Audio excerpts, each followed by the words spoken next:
Hi,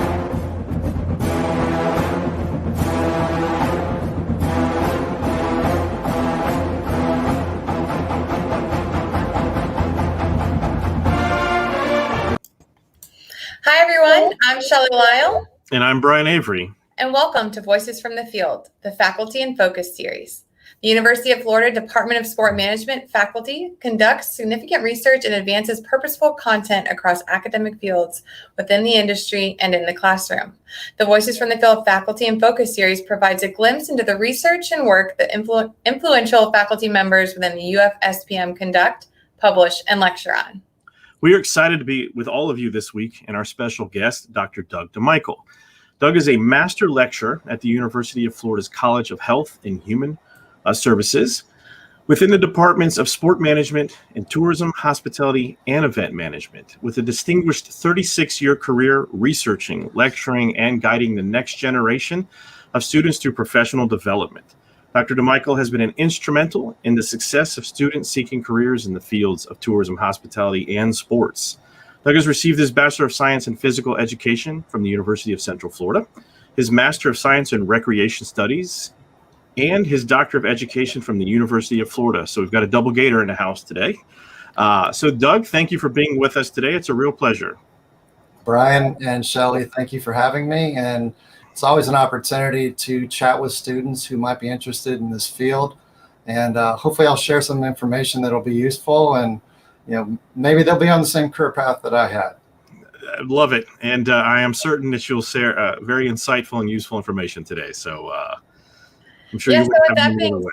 With that being said, let's get started a little bit on your, we talked about your background, but can you share a little bit more about your career journey, starting with your university experience and then how you decided to be in the academic field? So I started out I was a student at the University of Central Florida. I thought I was going to be a PE teacher, and I had an opportunity to attend a conference. And during that conference, which I would encourage a lot of students to attend, I met some folks from the University of Florida, and it was actually the associate dean and a department representative. And they said they had a position at the University of Florida in campus recreation, which was what I had been doing at the University of Central Florida. And things worked out, and I was given the opportunity to attend the University of Florida. But the main reason that I came to UF wasn't for the position. It was more for the opportunity to pursue the master's degree. So I was working for campus recreation. The University of Florida's program was somewhat in its infancy. It hadn't really been modified for years and years, and I had been with the University of Central Florida, and we were growing, and they liked some of the concepts that I had been a part of. So with the desire to earn the master's degree, I made a decision to give UF a shot, and the compensation was far below what I thought I deserved, and I'll offer that comment again later in today's presentation, that it's really important for students to get their foot into their field of choice and to initiate their career, even though the compensation isn't where they want it to go. So I had a chance to work in campus recreation. I started out in intramurals, had the opportunity to be promoted, and I started working with the sport clubs, and then eventually the fitness program within campus rec at UF. So during that time, I had a chance to add lights to our fields, actually renovate some of our interior and exterior facilities, be part of the Student Rec and Fitness Center, construction, design, and development, and be part of the Southwest Recreation Center, construction, design, and development, and even the second expansion. So in my role as the Associate Director of Campus Rec, I was interacting with architects, I was working with campus planners, and had a chance to learn some of the inside elements of facility design and development. And that became my area of specialization here at Florida, and that's one of the courses that I do teach. Very cool. So you progressed how did you get from that to where you are today? Where am I today, Shelley? I don't know. You're from rec sports to teaching and... Okay, so during my time with rec sports, I was at one of those crossroads, and it was, I had earned my doctorate, and I had to make a decision. Do I want to stay at the University of Florida? Do I want to stay in education? Do I want to move into athletics? Do I want to move into campus rec 100%. And I actually made a decision that I liked working with students. So in campus rec, I had an opportunity to establish mentor programs. So we had some programs where our game officials became site supervisors. The site supervisors became student leaders. The student leaders became graduate assistants. The graduate assistants became entry-level professionals. And I really enjoyed that progression of mentoring. So I said, I've been doing this for 19 years. Is there a way that maybe I can immerse myself into the academic side as well? Because I wanted to take full advantage of the doctorate and maybe share some of the information that I experienced as a young professional with students in the classroom. And that's exactly what I've been able to do with a, with a facilities course. Additionally, I was given the responsibility to work with a class called Field Experience, and that's experiential learning.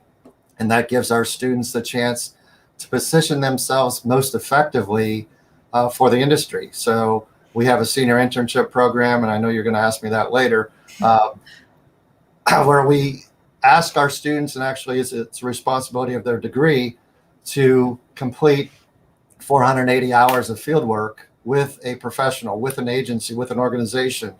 And that becomes the platform that allows them to progress into their future. If you have a chance to actually work within an agency, you have the chance to demonstrate your skills, but more importantly, you can demonstrate how you are as an employee within an industry setting. Are you on time? Are you collaborative? Are you somebody who stirs up the pot? Are you somebody who emphasizes where maybe the direction of the organization? And again, regardless of the compensation, if you're in that situation, whether it's free or compensated position, you have a chance to influence the direction of the agency. So, that's what I try to do now when I'm in the classroom, and hopefully I've been effective. And, students have reached out and, asked for recommendations to graduate school, and hopefully they see me as somebody who's effective. That's awesome. And it's interesting, we do have students who I've talked with about, transitioning their careers, kind of going from being in the industry to becoming a professor. And so, yeah, I'm going to be sending them all your way from now on. Hey, one at a time. Doug, I didn't realize that your career is almost booking like 17 years as an academic, 19 in facilities and industry. So, I mean, you've got experience on both sides of the fence that are almost equal. And actually, Brian, I grew up in a construction family. So okay, I was not supposed to go to college. I was supposed to be the construction guy who took over Dad's business. Okay, fair enough. I still implement some of those strategies of construction. And believe it or not, my daughter graduated from this university with a construction management degree. So that's a good one here, though. We kept it in the family, and have a chance to implement some of those ideas with our campus rec buildings. And also I've been on committees with the University Athletic Association as they look to improve their facilities. Actually, I'm on the board of directors right now, so we're always talking about financially and I guess operationally how we can best serve the University of Florida student athlete, and also serve the fan base as they attend all these functions on campus. So that's been enjoyable as well. So you really never let the bug go, if you will. No. Yeah, okay. So you stayed really engaged. I like it. Well, it helps in the classroom. You're discussing these concepts. It's like, well, this is what I've done, and this is what I continue to do, and this is what I'm seeing, and I think that's very useful, obviously. So that's awesome. Yeah, I also enjoy setting the challenges for students. So putting them in a position of being senior leadership. So I take the position that if you're a University of Florida student, you navigated your way to attend this campus, whether it's a community college route or direct admission, and you're one of the leaders of the leaders. So there's an expectation that when you graduate from UF, that you're also going to continue to be in that role. You're going to be senior administration and not entry level. So a lot of the assignments that I provide in class is positioning you as the CEO. And I have an assignment called The Buck Stops Here. So that assignment means that you can't pass this on to someone else. You have to make a decision. You have to justify your decision, and hopefully it's a decision that makes sense. Okay. No, I like that, the preparation piece for upper level management. I think sometimes that escapes us because we're trying to do the fundamentals. Right. So no, I appreciate it. I might have to look into that further and see what you're doing. Anytime. Work that into my classes in some capacity. So that's great, Doug. And so with your current role, tell us about what the courses you teach. You've alluded to the internship program and maybe what makes you passionate, because it is very clear that these courses you're teaching are important to you, but also you feel like are very applicable for our students getting into the industry. So one thing I tell the students when we first walk in on day one, I said, I'm teaching a class of facility design and development. And how many students would be here if it wasn't required as part of our curriculum? And every single time, the number of hands is 0. So I said, my goal before this class is over is to have you understand that every single facility, every single program is kind of cohesive, right? So if you want to run a lacrosse game, or Shelley, you were a college soccer player, you need to play in a venue. Mm-hmm. And that venue has to be designed to handle both fans, the athletes, their practice time, their development time, their strength and training time. And every institution, both on a college campus like UF or a smaller school, community college, everybody has facilities. And there are so many jobs that are available that many of our students don't think about. Most of our students either want to be athletic directors or they want to work in sport marketing. But those are limited positions potentially based on the number of individuals who want to have those jobs. And in the area of facilities, there are just so many jobs, whether it's aquatics or tennis or lacrosse or football. And these venues need support teams. And whether you're the senior administrator or an entry-level professional, you'll have a chance to influence the outcomes. Certainly in the state of Florida, we have the chance to connect with minor league baseball or major league baseball during spring training.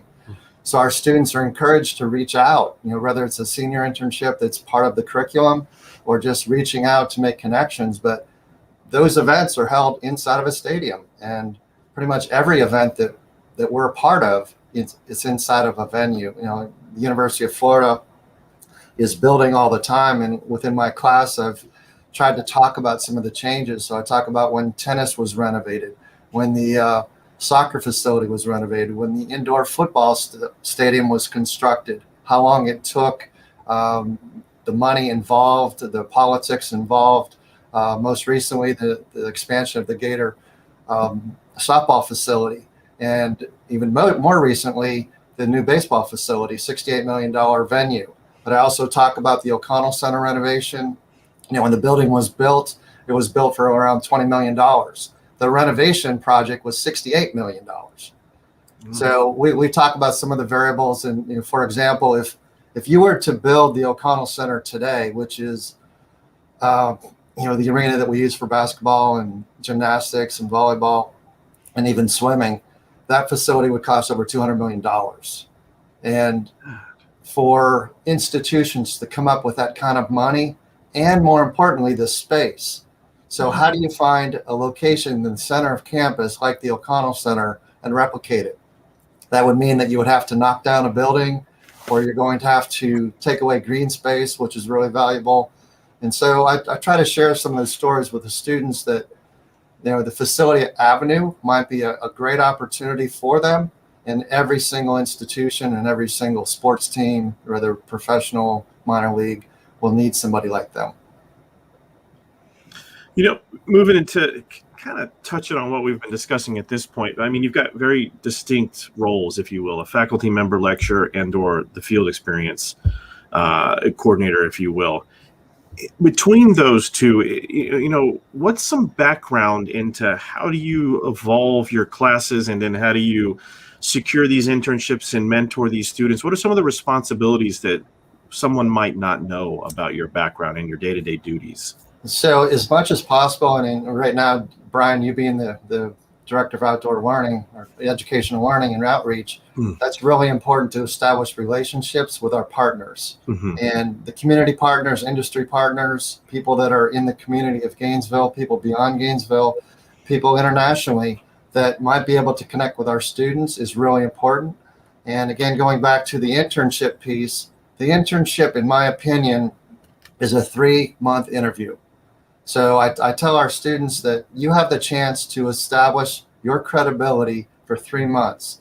So one of the questions I asked them is that if you had a chance to hire somebody who was an outstanding resume, and you look at the resume and say, wow, that was awesome, or somebody you just worked with for 3 months, who would you hire? Because you know if they show up, what they can do, how they interact with challenges, how they can get it done when others maybe don't get it done. You know, the answer is always the same. You're going to hire somebody that you know and you've watched perform. So that's one of the values of our program, and certainly one of the opportunities for me to connect with our students and to share with them in the classroom how valuable this experiential learning opportunity is, whether it's a practicum for 3 credit hours or even 1 credit hour, or the 60 hours they're completing in the advanced career prep class, or maybe it's the senior internship, 480 contact hours. But in each situation, we're trying to create opportunities for our students to establish credibility, make contacts with the industry professionals, and hopefully those professional contacts will lead to the next phase of their career, because that's what it's really all about. And what you do in college is really important. And I don't know if I'm going to talk about it now or later, but you have to get started. And once you get started and you establish yourself as somebody who is credible, someone else will take a chance on you. And that might go from a volunteer position to a paid position, and eventually the job that you really want. Yeah, I think that's key, considering some of the conversations you've had offline together. It's just starting early. You got to get in the game immediately. Hone your skills so, in preparation of when that job comes available, you're ready and able. Communicate, what it is you want from it, what you think you can provide to it, and hopefully you're a good fit with the organization that you might have sourced in some capacity. So it's a constantly evolving process, but I think we're doing a good job. I'm really proud of what we've been able to do, Brian. Yeah. And I know your influence in the last couple of years has been outstanding as well. Our students now have more electronic connection. I'm like old school, and you're more new school because you're Mr. Electronic, and I'm not as strong there. But I think the balance between the two is great. Yeah. Now, another thing I'd like to say is I try to tell students that they need to create value for the agency. And that value comes in the terms of increasing your income, decreasing your expenses, or a combination of the two. And in extreme situations, if you happen to be politically connected to some person or something that they want, that can create value as well. Yeah. But why would any organization hire you? And why would they hire somebody who's, quote, average? So I asked my students that question. So if you had a chance to hire somebody, would you ever hire somebody who says, I'm average? And the answer is always the same. You don't want any average people on your team. It just kind of works out that you end up with average people, but you don't go in saying, I'm going to go hire an average candidate today. That could be a blow to some, though. Good question. But I know our students don't fall into that category. They are the cream. Yeah. And I want them to see themselves as the leaders and the decision makers and the future organizers of sport in years to come. Excellent. No, I couldn't agree more. So in your jobs, your roles, and everything you've been kind of touching on at this point, what have you enjoyed the most of it, and what could be considered the most challenging? So what I enjoy the most is sitting down with a student and hearing their story. And their story is always different. Their story comes from a different background, their family, their interactions. I've had students that have lived in 5 countries. I've had students that have never been out of a small town in Florida. Yeah. And, anything in between.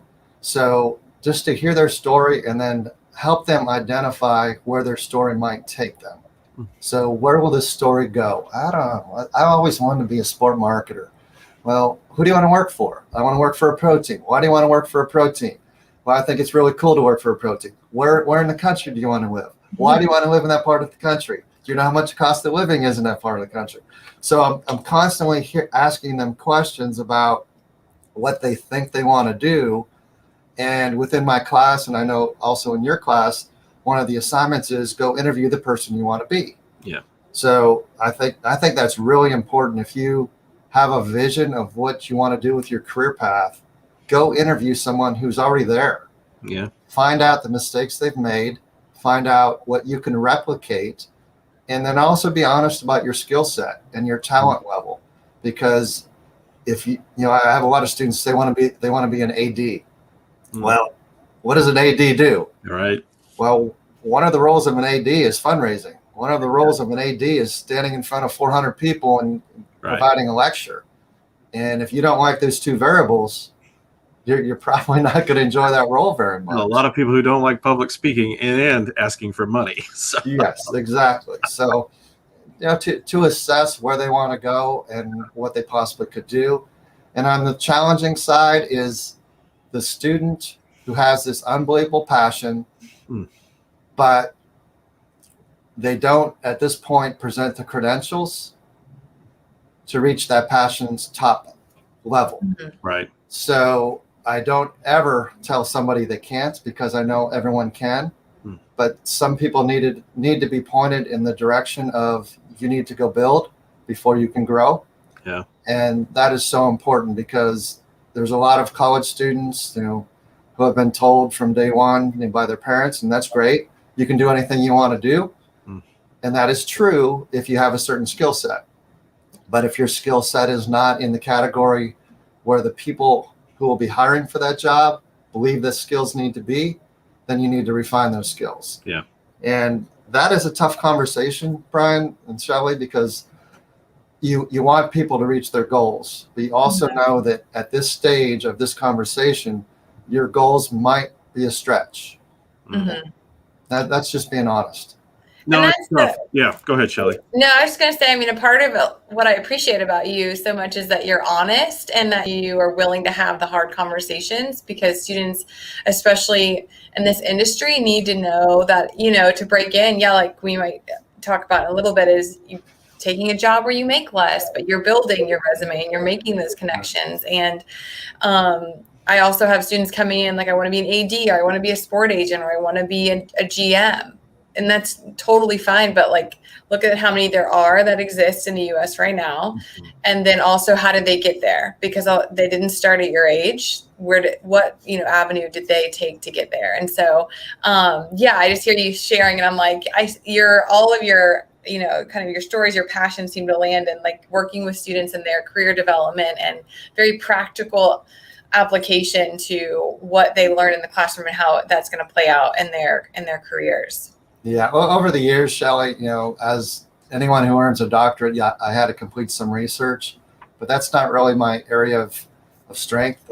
What I like to do is to hear stories and guide and point people in the right direction, and also to help students realize that they can impact the field differently than they even envision right now.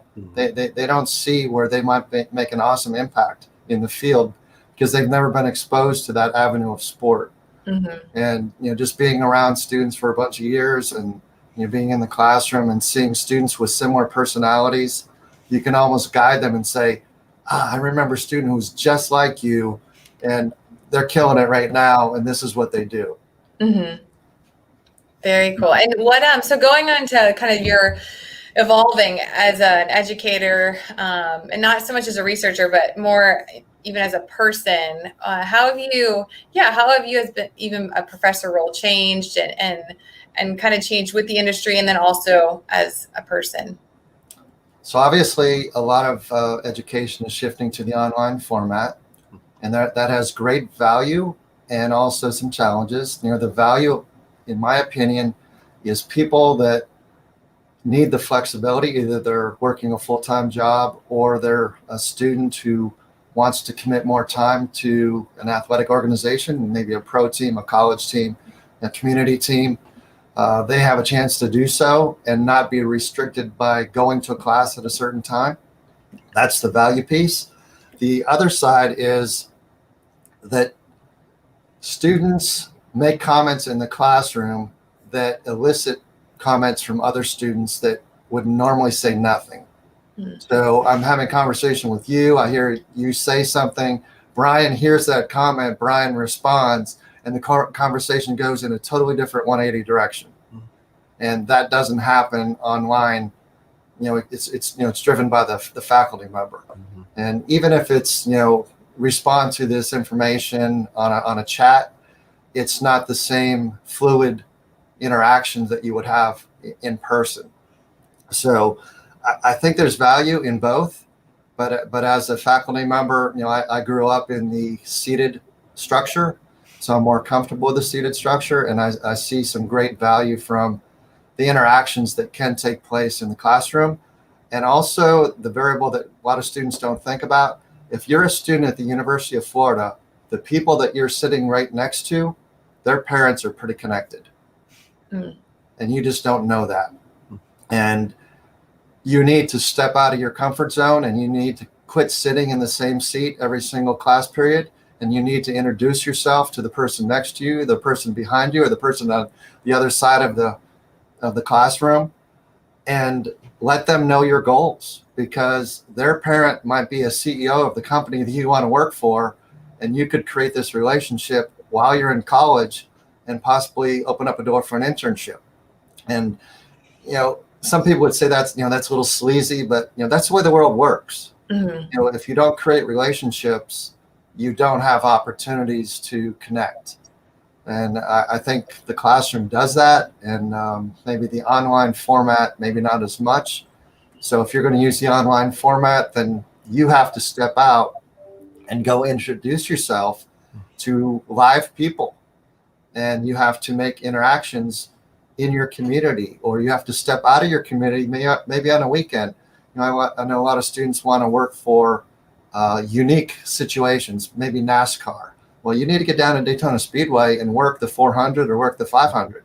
You need to do that. And if you want to work in pro tennis, there's tennis facilities in the state of Florida. You want to work pro golf, you have the Golf Academy, you have the TPC up in Jacksonville. You need to make those interactions and set yourself apart, because someone else is.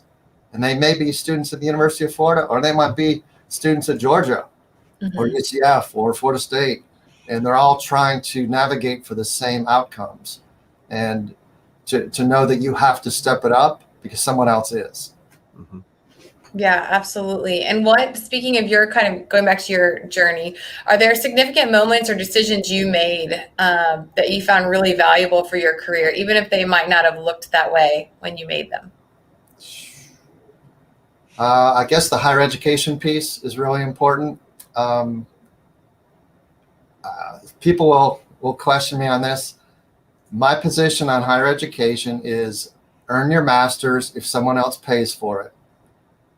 Anytime. Earn your master's if you know exactly what you want to do, if you're paying for it. So what I've seen with college students is they think they want, well, I'll use the analogy of sport marketing. I want to work in sport marketing, and I've never worked in sport marketing. So I earn a degree. I love the classes. Then go ahead and get my master's in sport marketing. So I now have an undergrad and a master's in sport marketing, but I've never worked in the field. I have an internship. It goes okay. I get a job, and all of a sudden I hate sport marketing. So I've committed all these years to a field or a discipline within a field that I don't even know that is my passion. I thought it was, but since I never worked in the field, I might be now, quote, overeducated and under experienced in that field. And most people who have a master's degree expect a higher compensation level. So now the employer is saying, well, on day one, you're going to be upset with the salary because you expect a higher salary than I can give you, but you have no experience, so I can't give you a higher salary. And there's a level of frustration. So if someone else pays for it, go get it right away, your master's. If you're paying for it, make sure you know exactly the direction that you want to go before you earn the additional degree. And then if you want to go to the next level and earn the doctorate, again, the same variables play into it. Yeah, I think the 26-minute marker and the 29-minute marker, I'm going to have to pull and share with students specifically and say, please hear this message, because it needs to be heard and understood, because is a lot to making these types of decisions. I've always been of the opinion, you get your bachelor's, get some work experience behind you, test the waters, see what works, what doesn't for you if you didn't have some sort of internship opportunity in your undergrad, and then go back to school, which is what I did, and kind of honed my craft moving forward. And I remember being super frustrated, like you had just explained, I got a pretty decent job, but the pay wasn't really great. And I'm like, I've got friends that are waiting tables or doing other things. And my parents would always say, just wait, give yourself time. And then that gap will change. And it has. And I think that's something that we've just got to be patient. I know we want things now, today, and validate what we've done, but sometimes it just takes time. Right. I mean, I'm still in a process of evolving, if you will. So I think we all are in some capacity.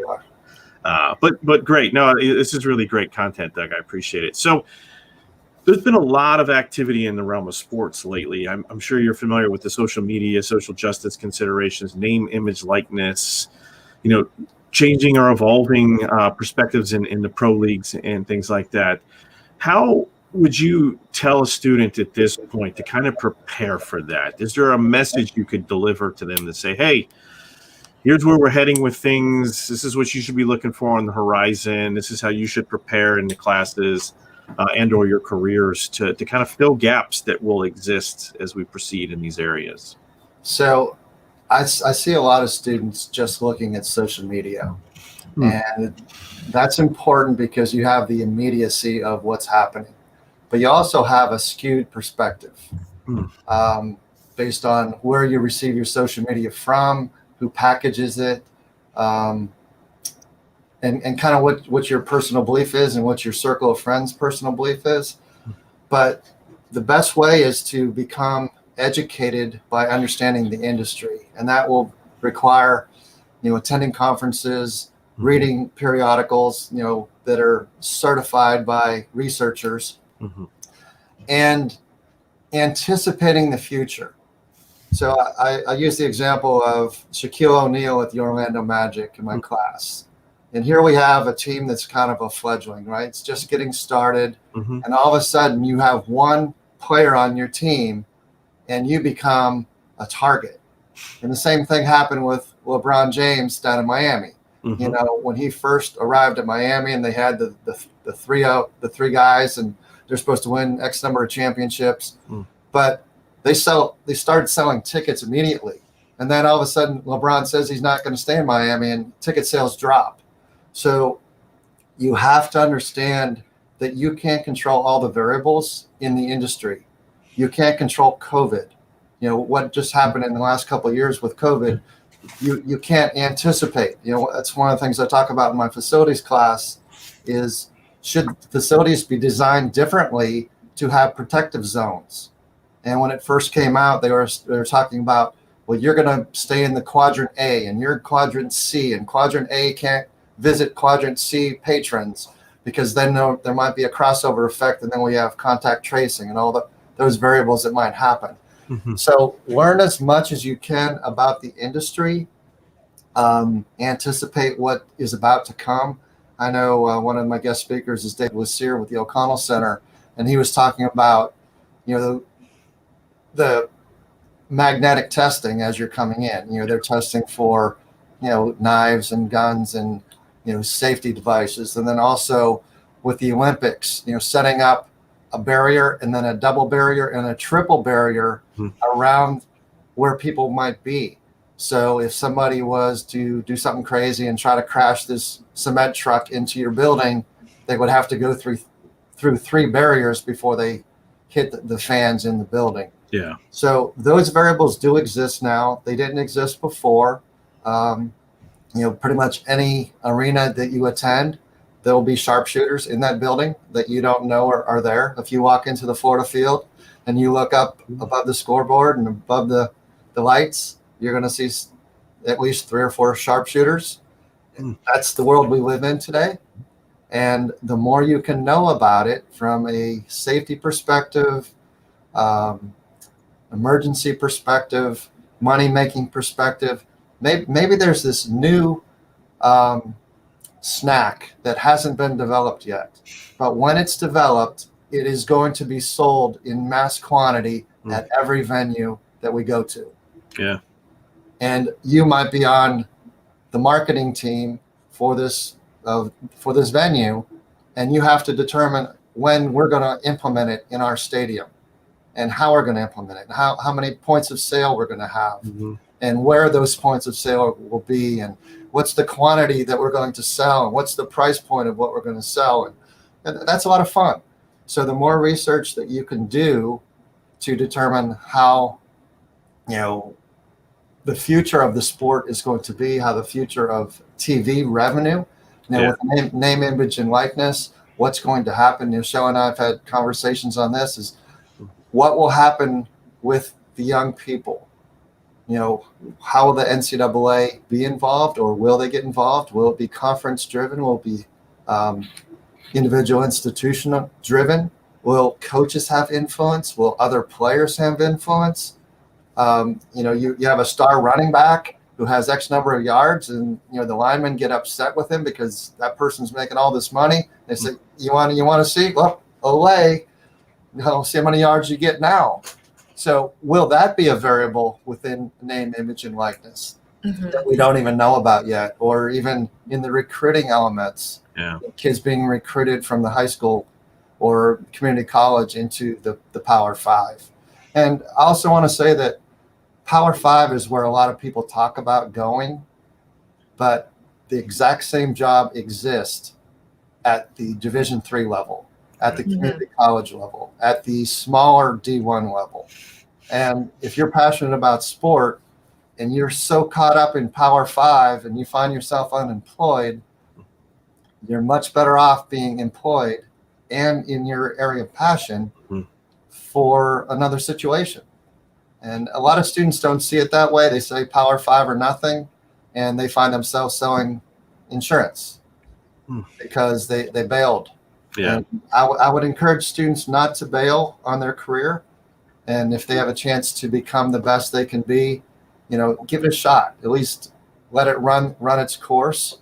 And I hear this happen. I was talking with Lindsay Thomas yesterday, and she was mentioning that when she first started out, it was the time when the Gators were winning championships. We were winning basketball, we were winning football, we won basketball, back to back to back. And while her friends were partying and having some alcohol with her friends, she was working. And now she's an associate athletic director for the Gators. And that doesn't happen overnight. You have to invest your time, you have to make your commitment, and you're going to have to sacrifice a little bit. And at the time, she was compensated zero. But the zero compensation created the opportunity for the resume bullet. The resume bullet created the opportunity for the first internship, which leveraged into a job, which leveraged into where she is today. And that's a story that you can hear over and over, but pretty much every person that has made it that I know of has done some sacrificing. And what sacrifice you commit is kind of based on who you are and what you've done and what you bring to the table. But you don't just all of a sudden wake up and you're the decision maker. Right. Yeah, absolutely. And I'm going to take the clip of there's this job does exist in Division III level and a Division II level and a mid-major level. Power Five isn't always, one, the easiest or possible to break into, and two, the experiences you can get at other universities at different divisions, lower divisions, quote unquote, are just as valuable because often you have to wear multiple hats. And I think sometimes that's what I wish our students would hear a little bit more first. Like there was an encouragement to get out there and involved in those universities just as much as, the glamorous Gators are for them. So, but yeah, so for freshmen, really quick, freshman students pursuing a career in the sports world, what questions should they be asking versus maybe just what questions do you encourage seniors to be asking? So the freshmen, oftentimes it's their parents asking the question, then they'll ask the question. The freshmen need to understand that they have to commit some hours to the field and learn the different avenues within the field. start as early as possible. You know what, one thing we've done in our program, and Brian is creating that class right now for the freshmen and sophomores, and I'm teaching the senior level, but introduce yourself to the industry, understand what happens, and immerse yourself in an agency. Work for an organization, volunteer for an organization. If you want to go to the Gator game on Saturday, then on Sunday you go down to the Tampa Bay Stadium and you work for the Bucks. Or you go up to the Jags Stadium, you work for the Jags. Or you travel to Miami and you work for the Heat. You know, whatever you need to do, you got to make it happen. And then you think about your transferable skills. What transferable skills do you need to create in college? Do I work for student government? Do I become a Greek representative and take on a leadership role? Because whatever I develop skill-wise is going to be transferable to this phase of sport. And if you're an excellent communicator, you're excellent with money, you're excellent organizing people, you have the ability to vision the future, then put that into practice while you're working with a campus committee, while you're working with an organization either on the UF campus or not associated with UF campus. So you have to step it up as the freshman. By the time you're a senior, you should have 3, 4, 5 experiences like that become your foundation to go to the next tier. Just as I mentioned with Lindsay Thomas, she started out, she committed.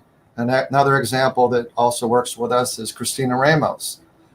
She worked with the Gator football program, and she started the 100 years of Gator football.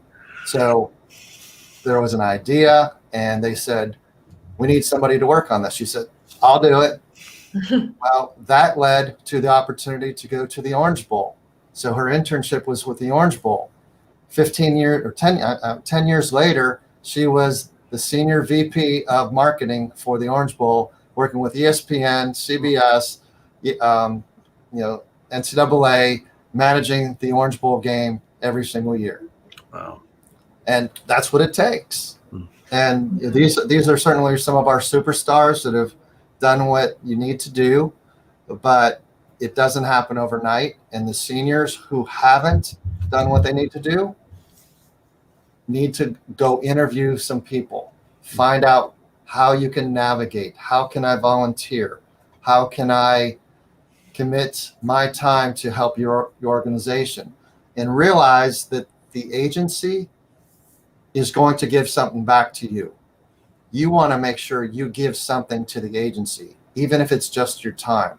There's no question, but most of our students, they believe that it's all about them, right? And that's a concern that I think a lot of people my age have, that you're going to come in here and you're going to change our operation, and you've never worked in this industry, and you're going to, make us a better organization in your 15 minutes you've been working here. Not realistic. So go in with open ears, hear the stories, anticipate what's going on around you. Think, if you were the boss, this is an analogy I give the students. If you were the boss, what would you do? I tell my students in their internship, think like that. Watch what goes on around you. Think what you might do in the scenario in front of you. See what your boss does. 2 months later, go back and revisit that scenario and see if your boss's choice was correct or if your choice was correct. And 99 out of 100 times, you're going to find out that your boss was right and you were just not a visionary or you didn't have the experience. And that is what you have to do in order for you to become very valuable to an agency. So the experiential learning piece is so important.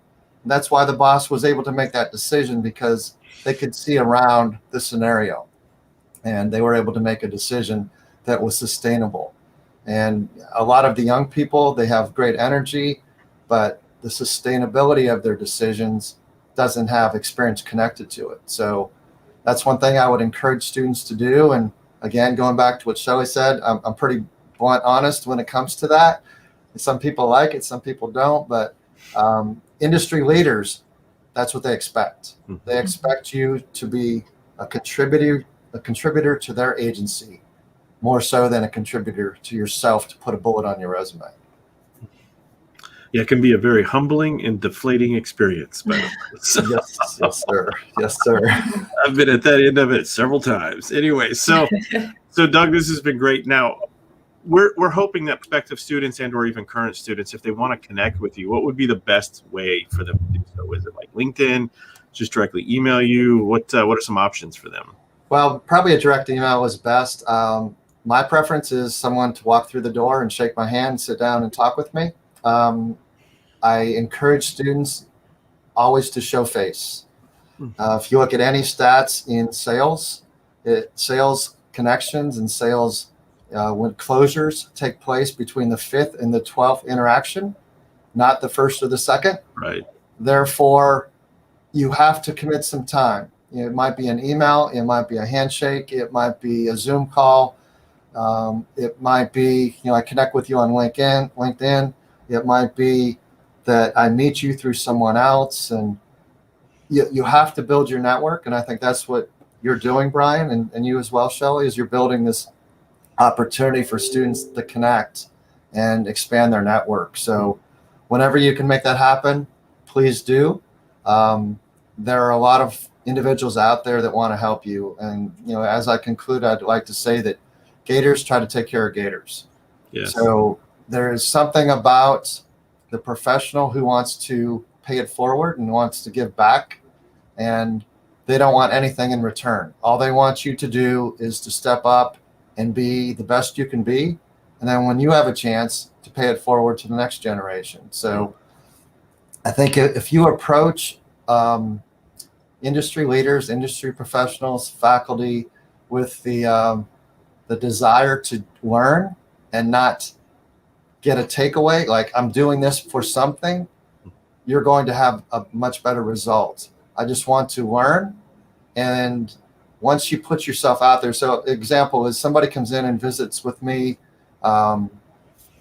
as a student. I just want to introduce myself, and they tell me they want to work in equestrian.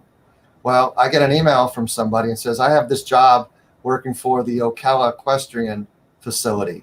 Guess what? Ding. I'm thinking, there was a student who, let me see who that is. And I go back and look at my class. Oh, that's right. I send them the email and say, this might be a good fit for you based on what you told me. So connecting with your faculty, connecting with the DeVo, connecting with industry partners, people remember you, but they don't remember the email. They don't remember, I signed up for this distribution list and, no one got back to me. I hear that story all the time. So what have you done?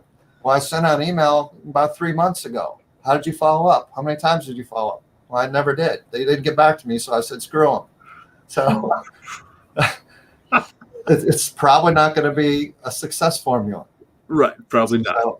So I would encourage students to step out there, try something that maybe is a little bit uncomfortable, consider some avenues that maybe not be in their target zone. Most of our students want professional basketball, professional football, and college football. Yeah. That's the target zone. But there are Olympics, there's NASCAR, there's youth sport. I mean, if I was starting all over again, I would go into youth sport. I mean, there's just so much opportunity. It's growing like crazy. And now we have esport, right? What's happening with electronic sport? They're building venues where competitions are happening within the electronic world. So that's a growing field as well. So know your interest, be honest about your skill set, and then go make it happen. Yeah, no, there's growth everywhere. I just was speaking with someone the other day. The International Cricket, Association has just built a huge facility in Miami or something like that. So there's just all these opportunities outside of the big three, if you will. Right. So hopefully we'll keep working on that that lane, and hopefully they'll take notice. Now, beyond all this, we like to have a little fun on Voice of the Field, and we have this rapid fire Q&A, Doug. Oh boy. Yeah, no, it's I might not have stuff. prefaced that part for you, sorry, but I was like, oh, he'll be able to manage it just fine. It'll be very easy. So Shelley's going to ask you a bunch of questions, and you just whatever comes to mind. Yeah, we're going to do 1 minute. I put a 1 minute timer on. If you want to pass any questions, you can pass them. They're just, but they're pretty easy. Again, pass or answer, whatever you prefer. But we're going to go. Are you ready? I guess. What was the last book you read? Or article? I'm reading a book on personal development. It's through Matthew Kelly. He's kind of a religious guy, but he has a platform that I somewhat believe in. Okay. What motivates you to work hard? I hate to lose. Okay. LinkedIn or Twitter? LinkedIn. Favorite sport to watch? Basketball. College. Favorite sport to play? Anything. First job? First job working at a place called Eckerd's. It doesn't even exist anymore. What's the worst haircut you've ever had? Oh, my dad used to cut my hair and put a bowl on my head and spun around. Well, favorite time of day? Morning. When you were little, what did you want to be when you grew up? What my dad was, he was a tile setter. Okay, and last question, name 2 daily habits you have, if you have any. I drink water and I exercise every day. Awesome. Well, that's it. Thank you for participating in our, they weren't that hard, were they? They weren't too bad. Okay. I remember Eckerd's. They became CVS, I think, or something along those lines. Yes. Absolutely, yeah. It was. That's a throwback. So, well, I'm a throwback too, Ryan. So. It's funny. Your path, if you will, starting at UCF is you're about 10 years before I got there, but it's almost identical. Where I did the leisure studies and everything. I was working in a rec department. I mean, it's just it was interesting how the evolution. But then I went into risk management side and. You did facilities, so that's pretty awesome. So we both ended up here at the University of Florida. Look, we share. We're filling voids, I guess. Yes. That's great, though, Doug. We really appreciate you providing your time today to discuss, your early on research, what you're doing in the classroom, and your professional development and endeavors that you've done working in industry. So I know that. Those at the University of Florida, both our students, our faculty, our alumni, and or prospective students will gain a lot of insight and value from what you have shared. Can I offer one more comment before I close? Please. No, absolutely. Yeah, so something I didn't talk about is I work with OCAMIC, which is the senior community. Yeah, totally. And that's actually started when I was at the University of Florida and I was working as a campus rec professional, but they had a class that was offered called conditioning and fitness. Okay. And they needed a teacher because the teacher they had hired quit and they had a very small window to hire somebody. So the reason I say that is this might happen in your career path where you're in a somewhat uncomfortable zone, but you take a chance on something and it evolves into something else. And eventually I've become somebody who's had a chance to work with the senior community at OCAMIC overseeing the fitness program because of that early fitness connection. And that fitness connection gave me the chance to teach at the University of Florida, which, provided some evidence that I can work with University of Florida students, the job that I have now. And another thing I want to mention is I have a chance to work with the Intercollegiate Athletic Association. I help the Gator athletes select their agents. So it's a committee that it's really informational to hear from industry professionals who are agents and how they lure athletes to become representation with them. Okay. So they want to represent the athletes, and it's mostly the football players, but we've worked with soccer, we've worked with Olympic athletes as well. Somebody who's actually going to swim in the Olympics this year. So helping them select who they're going to brand with. So that's been an exciting part. So when you find yourself on a university campus, it's not just in your direct discipline, but you can connect. So I've had a chance to work with Title IX, ADA office, Intercollegiate Athletics office. So don't just stay in one niche, because each time that you step out of your niche, you have a chance to meet some people that will introduce you to other individuals on the campus, and you make yourself known outside of your quote normal circle. Yeah. And if I could close there, just thanks again for having me, and very nice to visit with y'all. No, we appreciate that. And I think that brings up a really good point too, just to finalize the conversation is you never know the path. You just got to keep putting one foot forward in front of the other, and it will take you places that you cannot imagine with your plan. You know what I mean? So it's a long, winding road we weave at the end of the day with respect to our careers, and just keep your chin up, keep moving forward, and great things can happen. Show up to work, wear clean clothes. I mean, it's basically right. Yeah. And wonders can unfold. So that, Doug, like I said, it's been fantastic to have you on today and sharing everything that you do. I'm sure there's going to be a lot of value in the students. I know I will be showing this video in my class moving forward because of the insights that you've provided to students. So wonderful. Now, with that said, please follow us on Twitter, Instagram, and Facebook at UFSPM. We are your hosts, Brian Avery. And Shelley Lyle. And Go Gators. That's Go right. Gators. Right, Doug. Join us on a Go Gators. There we go. Look at him there. Go Gator. Right over left, right.